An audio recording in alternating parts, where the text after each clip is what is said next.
Amid protests and the threat of violence, Trump is saying... The president's decision to recognize Jerusalem as the capital of Israel has derailed the Middle East peace process. Officially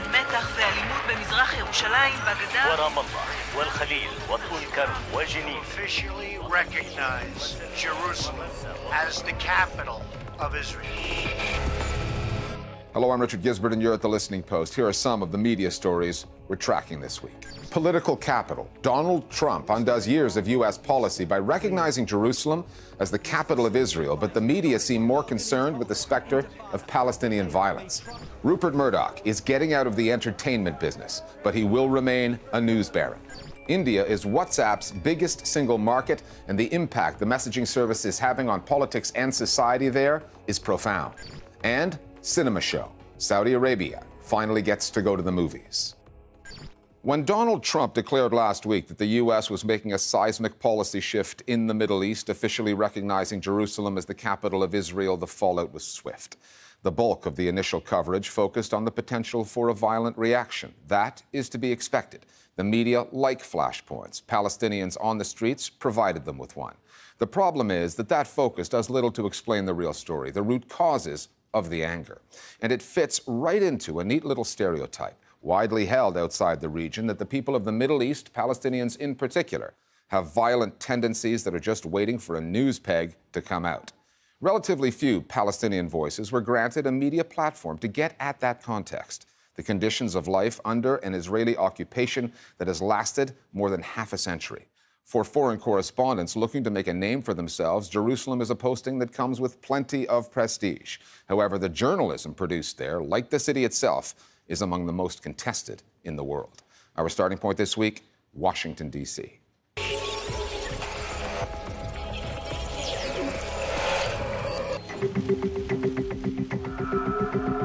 Today, we finally acknowledge the obvious, that Jerusalem is Israel's capital. They called it breaking news, but it really wasn't. The White House had given notice. The media knew at least 24 hours before the president's auto cue began rolling that the announcement was coming. When the news crews descended upon Jerusalem's Damascus Gate, a frequent flashpoint, they found more journalists and Israeli security personnel there than Palestinians. We are just outside the Damascus Gate here in Jerusalem. The crews then moved on to Ramallah, where protesters came out in numbers and conformed to a ready-shaped narrative that Palestinians have heard before. We have Palestinians, they're throwing rocks. You can see some of them have slingshots here. What was focused on was this notion that this could be a bad idea because it was going to instigate all kinds of violence. Violence has broken out within a matter of seconds. And potentially result in acts of violence against American interests in the region. U.S. embassies across the region are staffing up on security, including U.S. Marine fast teams. The framing around the question of violent reaction plays very much into stereotypes about Arabs and Muslims that are prevalent here in the United States. These sorts of scenes you often see in this part of the world. We're used to the narrative of angry Arab. There's talk of a new uprising starting, what Palestinians call an intifada. We're not used to the narrative of the non-violent displays of pushback, but also perpetuates all kinds of stereotypes in terms of how one sees the violence on one side, the Palestinian side, ignoring the daily violence inherent in an occupation. One way is to frame it as the media sort of over-focusing on either the potential or the actuality of Palestinian or Arab violence. I think the other way to think about it is, basically does the international media, the mainstream media, give enough attention kind of between bouts of violence to the complexities of the Palestinian and Israeli situations? And I think that the answer is we try to. In a story that is so fiercely disputed, right down to the way journalists use the word disputed, terminology matters. In the same way that pictures, images tend to drive news stories, words and the way they are used frame them. The situation with covering daily oppression of Palestinians comes from the language that the media has constantly used. Jerusalem is not called an occupied city, it's just called Jerusalem. And clashes are expected here in Jerusalem. I'm here in Jerusalem, a city on edge. Illegal Jewish-only settlements are are called neighborhoods. Palestinian protests and demonstrations are called riots. There have been daily riots in and around Jerusalem. Israeli police stormed one of the holiest sites in Jerusalem today after riots broke out. Attacking protests is called dispersing crowds by Israel, and the media has adopted this. Our team caught in the tear gas used to disperse the crowds. The Israeli troops who used tear gas and rubber bullets to disperse the crowds. You see these subtleties in the reports and the language being adopted as the norm. It's the same language that Israel uses, and unfortunately has dominated the narrative. Let's bring in our panel. Another factor that can shape news coverage, another way to measure it, is the choice of what voices the news media turn to, who they put on the air or quote in print. Palestinians and their supporters have long contended that the international news media, and the U.S. media in particular, disproportionately rely on not just Israeli or Jewish voices, but also on international experts and analysts, too many of whom are a long way from the story. The fires, the protesting, burning the American flag, the Israeli flag, it's already begun. Yeah, it has already begun, and we don't know how bad it'll get. U.S. media and international media in general has constantly and incessantly taken international voices over that of Palestinians. A, it strips agency of Palestinians, and B, it helps in the denial of the existence of Palestinians. This comes from not giving us a voice. It comes from stripping our fate and putting it in the hands of analysts or experts that are internationals that do not live here, that do not experience the consequences of Israeli oppression. So if the President of the United States makes a decision that impacts the U.S.-Israel relationship, it is overwhelmingly Israelis that are given permission to narrate events. Out front now, the Israeli ambassador to the United States, Ron Dermer. And Ambassador, good to have you back on the show. Along with their American counterparts, who are, as we know, overwhelmingly supportive of Israel. And I'm going to be frank with you, I sometimes benefit from that. I'm another white Jewish man. But this proliferation, especially of white Jewish voices, is losing a good bit of the story. Now, we're not all the same. We're not a monolithic white Jewish voice, but we are cut from a certain kind of cloth. And we're not hearing from others who aren't cut from that cloth. That's the DC inside bubble talk, especially. The other conflict in the coverage of this story lies within the U.S. news media themselves. Several major American news outlets, not named Fox, have been accused by President Trump of dealing in fake news, and they have not pulled their punches in aggressively covering this White House. Many of those same outlets are frequently forced to defend their coverage of the Palestine-Israel conflict against accusations of a pro-Israel bias. So what do they do when Trump, whose other foreign policy adventures are covered so critically, comes out with a policy that is distinctly pro-Israel? I just don't agree with the premise of the question. I don't think that U.S. news outlets, certainly not the one I work for, are biased toward Israel, nor do I think that we're, progenitally against Trump or trying to criticize Trump. They approach it to say, why is Trump doing this? What will the impact be? What does it mean? Why does it matter? Why now? What's next? Those are the questions we ask. We don't ask, like, is this good for Israel? The Trump announcement was actually dealt with quite critically in large sections of the American media, partly because it being Trump trumped it being Israel, so to speak. Across the board, we're hearing from a lot of different forces agreeing this wasn't a good move. There were attempts to read nuance into what President Trump said. How did you read this move? Which simply weren't there in the text. The text was anything but nuanced. It was a sledgehammer. But I think the American media did give quite a lot of weight to the very voluble and almost wall-to-wall international as well as expert criticism of the president's move. And at the same time, all of this focus on Trump has alleviated Israel from its role, from its colonization of cities like Jerusalem, despite the policies that it's been enforcing on the Palestinian residents of Jerusalem, such as revoking residency, home demolitions, arbitrary arrests. So this imbalance kind of makes you want to question what is really being reported here. And what is not being reported? Images like this one, a boy of 16 who says an Israeli soldier butted him with a rifle. It went viral on Palestinian social media, but for the most part, that's as far as such images go. They tend not to be considered newsworthy by the mainstream media in what has become Donald Trump's America. This image is a very accurate representation of the imbalance of power on the ground. The image has kind of become the iconic representation of this moment among Palestinians. A 16-year-old Palestinian boy surrounded by heavily armed Israeli soldiers. And yet the images that come across in American media are often images of Palestinians acting out in violence against Israelis. But the reality is that the overwhelming amount of violence that takes place is directed at Palestinians, and the absence of the coverage of that reality contributes to the skewed perceptions and opinions held by many Americans today.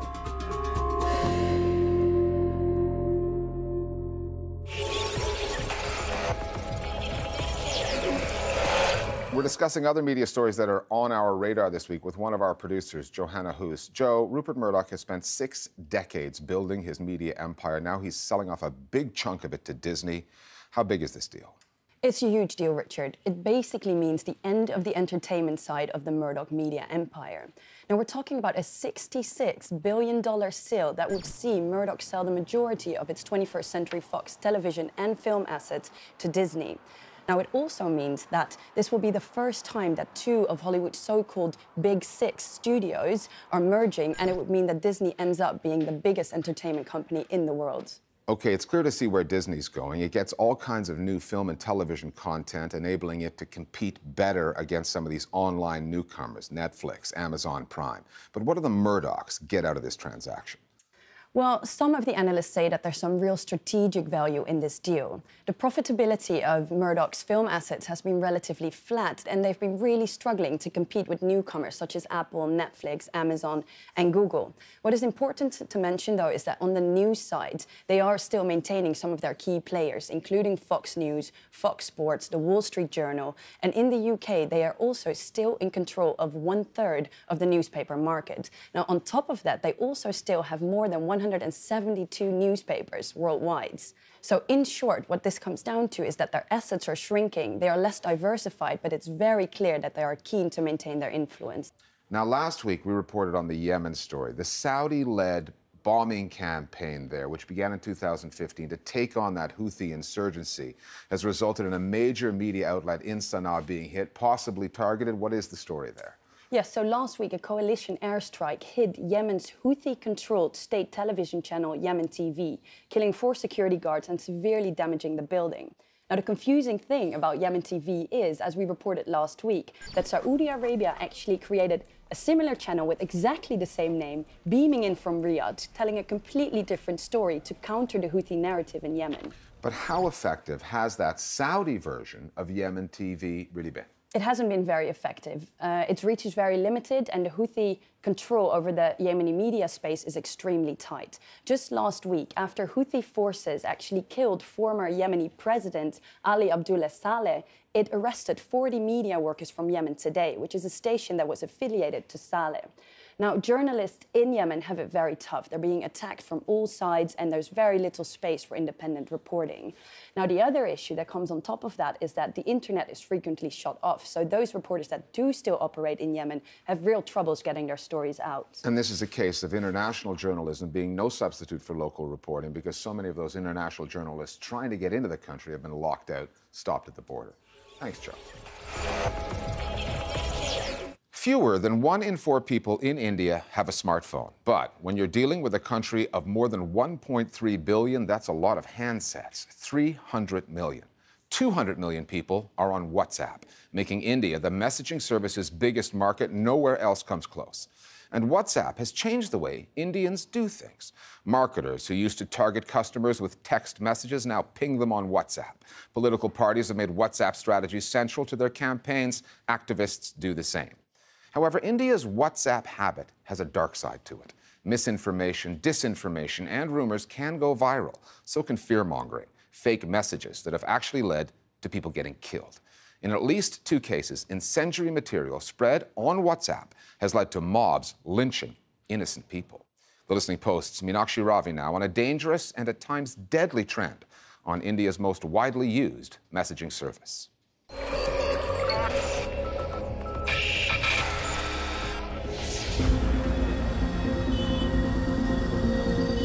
In June this year, a familiar image started doing the rounds on WhatsApp in India.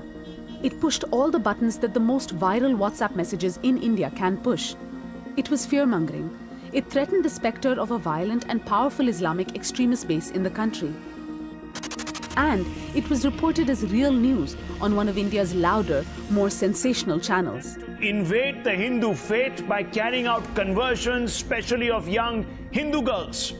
Money is offered to these agents. Sometimes rate cards of dubious antecedents are also used to incentivize this activity. It was claimed that ISIS is circulating a rate card in Kerala where various women of different religions in India were given prizes. And what we found was that this rate card is actually a Photoshop rate card, and it has been around for over 7 years, and it has been reported multiple times in the media. It comes up as media news every year or every 2 years. In my personal group, suppose one polarizing story about, say, Muslims being lynched in India. Say this video is from a country outside India, but that's being passed off by one of my relatives who is rather ignorant, who doesn't know how fake news works. I would tend to believe it. And then I would propagate that vicious cycle and probably post that disturbing video in 12 more WhatsApp groups I'm part of. WhatsApp is very personal because it's groups that you know. It's not, you're not broadcasting to all these many people. It feels like somebody is speaking more directly to you. So things that once would have spread sort of word of mouth in your local neighborhood, in your village, in your community, WhatsApp has become a much, much more powerful tool to amplify that sort of thing. So unverified stories, it's a source of a lot of sort of often inflammatory videos. There are many first-time users in India who think that whatever comes in their WhatsApp inbox is true. So friends and relatives sending WhatsApp messages which are misleading is a cause for WhatsApp rumors becoming viral. People not knowing that not everything is to be believed is also a major reason why WhatsApp rumors are becoming so viral. The growth of WhatsApp has coincided with a wave of political and socio-religious activism in India. The ruling party, BJP, has been particularly adept at using the app. Opposition parties are playing catch-up, but the BJP has been out front, using the messenger as a powerful campaigning tool. Many religious and civic groups that share the BJP's Hindu nationalist agenda are also very active WhatsAppers. Take the cow protectors, for instance, who in parts of India operate with impunity. As the party has focused its efforts on regulating cow slaughter and beef eating across the country, dedicated groups have sprung up on WhatsApp, tracking and targeting those they suspect of harming animals considered sacred by Hindus. Just over 2 years ago, in September 2015, in a village just outside of Delhi, the local cow protection group got an alert of a man, Muhammad Akhlaq, who had supposedly killed a cow and stored its meat in his house. That information has yet to be verified, but it triggered a deadly domino effect. People see this, they don't go to law enforcement agencies. They don't call up the police saying that, look, there's a possibility that Clark had killed cow. They go to his village, drag him out, and beat him to death, and brutally assault his son. When this lynching happened, my investigation shows that the local WhatsApp network in Dadri, in a Clark's village, were abnormally active. There has been a build-up of grievance, a perceived grievance, which originates from those fake news, which originates from fake pictures and fake videos, circulated widely on WhatsApp networks. There are tensions periodically between different groups in India. This is not new, and usually it was sort of word of mouth, and that was enough to get it going.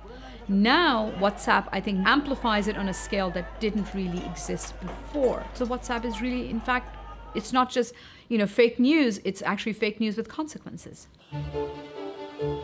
The WhatsApp experience in India hasn't been all about fake news and bad consequences. The messenger has opened new possibilities of communication across the country, linking families, communities of friends, civic groups, prayer groups, and many more. However, it's the outsized and shocking impact that some of the more politically motivated groups have had that has sent up a flare. One of those groups is the Gau Raksha Hindu Dal, a cow protection group that operates just outside New Delhi. A spokesman of the group, Vaid Nagar, explained what WhatsApp has meant for his organization's activities.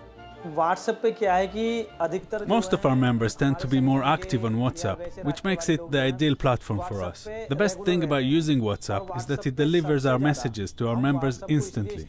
We have a system for relaying information to our group. For example, if the information is about a vehicle transporting beef, we send it via text message. If the message is urgent, we send voice messages. However, if we have an advanced warning about a vehicle, then I will compose a long message with the full details and forward it to our members on WhatsApp. I was talking to one of these guys who runs this biggest WhatsApp groups, a network of WhatsApp groups in Dadri, where the lynching of a clerk happened. I asked him, how do you get people to be a part of your groups? He said, it's very simple. You just go to the mobile recharge shops in a village. You go there, you give him $100. He'll give you the number of entire village. And then you add these people. Indian authorities are on the back foot when it comes to even beginning to deal with the challenges posed by the misuse of WhatsApp. As of February this year, there were 200 million Indians on the app, texting, voice messaging, and video calling each other. Technologically and even in terms of regulation, law enforcement officials have yet to catch up. WhatsApp itself says keeping a check on the spread of misinformation is, quote, complex. Earlier this year, one of the company's engineers, Alan Cow, said the key challenge to monitoring WhatsApp was encryption. It's one of the most valuable features of the messaging service, helping ensure privacy and security. But it makes it impossible to get to the root, the source of some of the most dangerous messages being shared on the app. WhatsApp has end-to-end encryption. So WhatsApp as a company cannot distinguish, cannot actually track a message that has gone from A to B and B to C, even though the message may be identical. WhatsApp has become the primary medium to spread rumors because people know that they will have legal immunity even if they are pushing out news which might lead to disastrous consequences like people being killed. The country is so polarized. India is so extremely polarized right now. On all sides, the digital ghettoization has increased much more now. We are looking at millions of people in a rural India constantly being radicalized through WhatsApp. They may not be ideologically driven, but they have been ideologically appropriated.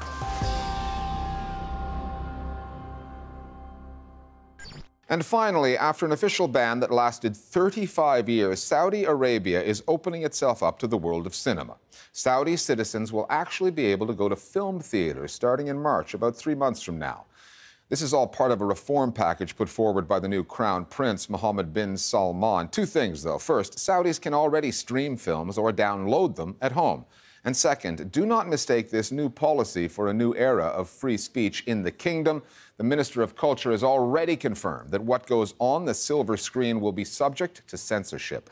The online response, though, was quick in coming. Within hours, a new hashtag was trending. Saudi movie titles, putting a Saudi spin into the titles of some of the most famous blockbusters out there. We'll leave you with some of them, and we'll see you next time here at The Listening Post.